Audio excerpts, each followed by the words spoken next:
now I'm thinking whether or not I should have gotten this bike versus the 48. When I was looking at adding a second bike alongside my Lowrider S, I knew that I wanted a smaller, nimble bobber for around town rides. It was between the Sportster 48 and the Indian Scout bobber. At the end of the day, I went with the 48 because of the availability in the used market, the price point, and the aftermarket support. I knew that I was going to be sacrificing a big difference in performance, but at the time it didn't matter to me, or so I thought. I bought the Sportster 48 without comparing it against the Scout bobber on a test ride. And today I get to test ride the Indian Scout bobber and see if I've made the right decision. All right, what's up guys? I'm back and I am on the Scout bobber. Super excited about this. This is a bike that I've wanted to test out for quite some time, and today I finally get a chance to do this. So I am somewhat familiar about this bike, but this is my first time throwing a leg over this bike and seeing what this bike is all about. You probably know a little bit about the specs already. This bike has been in production for a few years. It's their Scout bobber. It has 100 horsepower, about 79, I think, foot-pounds of torque. Very low seat height, very friendly in terms of, you know, just the how low it is to the ground, or the center of gravity on this bike is just extremely low. So it feels a lot more lightweight than it is, coming in at 550-ish pounds or so. So just very friendly in terms of that. All right, so some other things worth mentioning on this bike is, you know, it's a bobber. So if you're looking for a bike that is comfortable, this ain't it. This is not it. This bike is, you know, bobbers are typically kind of around town sort of machines.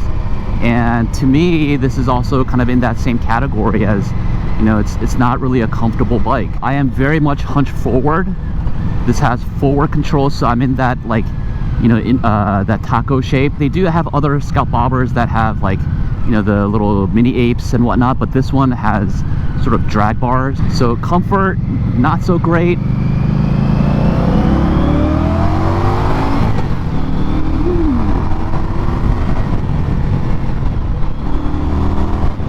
Yeah, so comfort, not so great. But all of that can be forgiven because of how smooth and amazing this bike feels.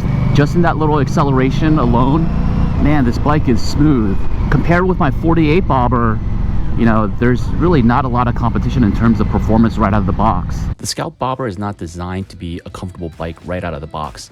So as long as you know that going in, I think the Scout bobber will meet and exceed most expectations. You can certainly modify the Scout bobber with taller bars, floorboards, a new seat, which will certainly go a long way in terms of adding comfort. But the trade-off here is that the Scout bobber is an incredibly fun and addictive bike. The power delivery on the Scout bobber, in my opinion, was really well designed. Great torque down low in the RPMs, and still has a great pull even into the upper RPM range. But it's not overwhelming either. If anything, I thought there was a slight delay in the power down low and really picked up around 35 to 4,000 RPM. So in that sense, it could be a good option for new riders as well if they can manage their throttle control.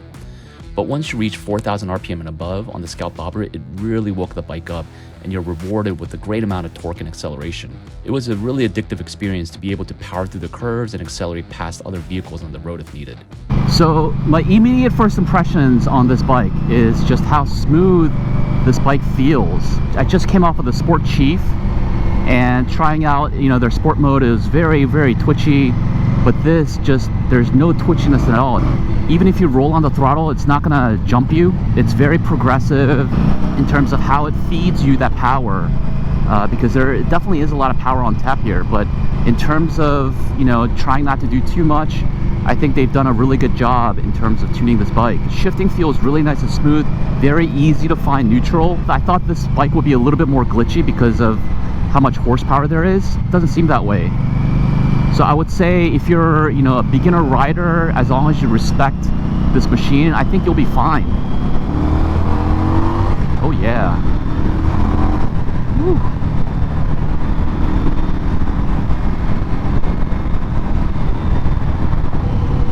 This car is trying to get between us.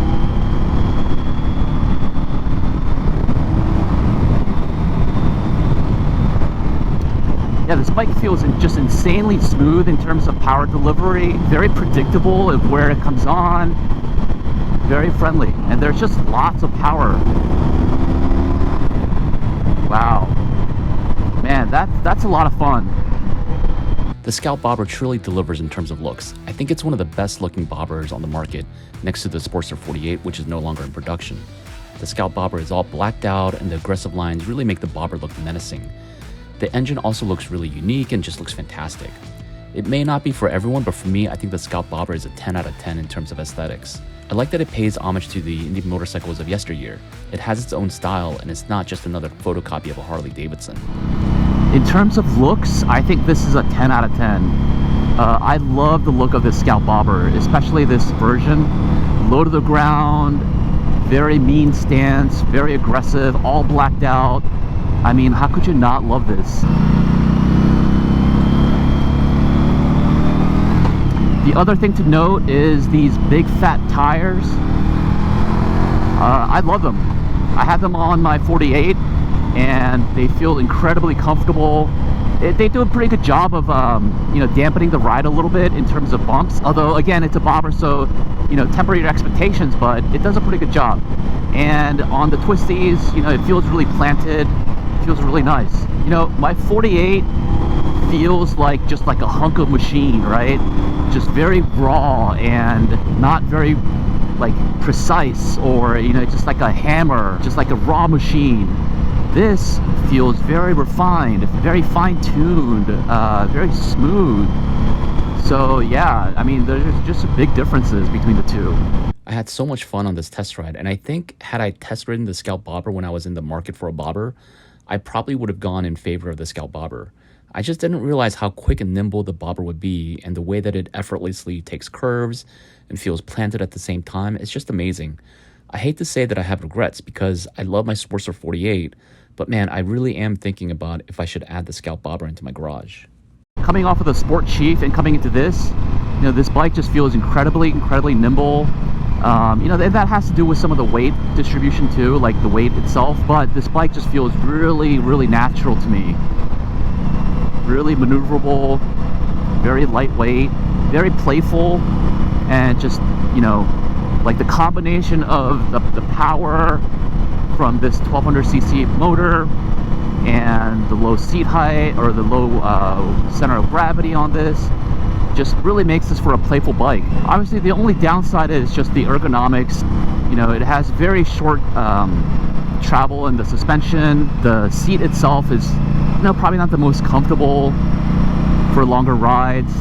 So just keep that in mind when you're getting a bobber. But is it a fun bike? Hell yeah.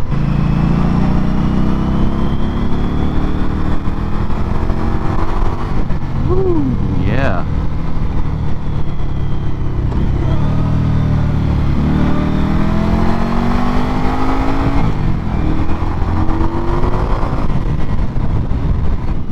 Now I'm thinking whether or not I should have gotten this bike versus the 48. And performance-wise, the Scout Bobber obviously wins by a mile, but I do love my 48. I do love my Sportsters. This bike does a really good job on the twisties. I wouldn't call these twisties necessarily, but in the back roads, it does a really good job. It's playful, kind of dances on its feet. It's obviously not a sport bike, but for a bobber, it's pretty quite nimble.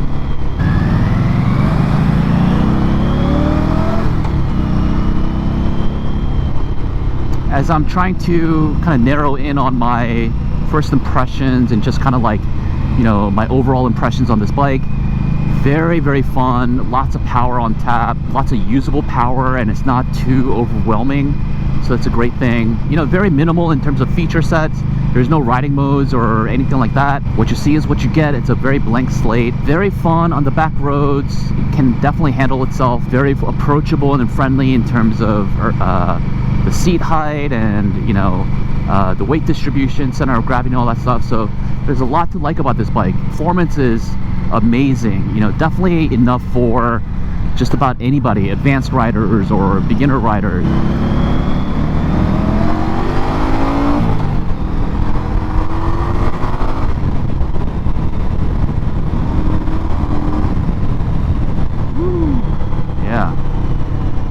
Definitely got that pickup. So if you're in the market for a bobber, I would highly recommend the Scout Bobber.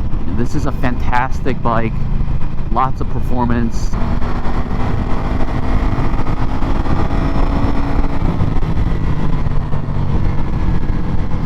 Well, I'm gonna end it here, guys. Thank you for joining me on the channel today to check out this video review of the Scout Bobber.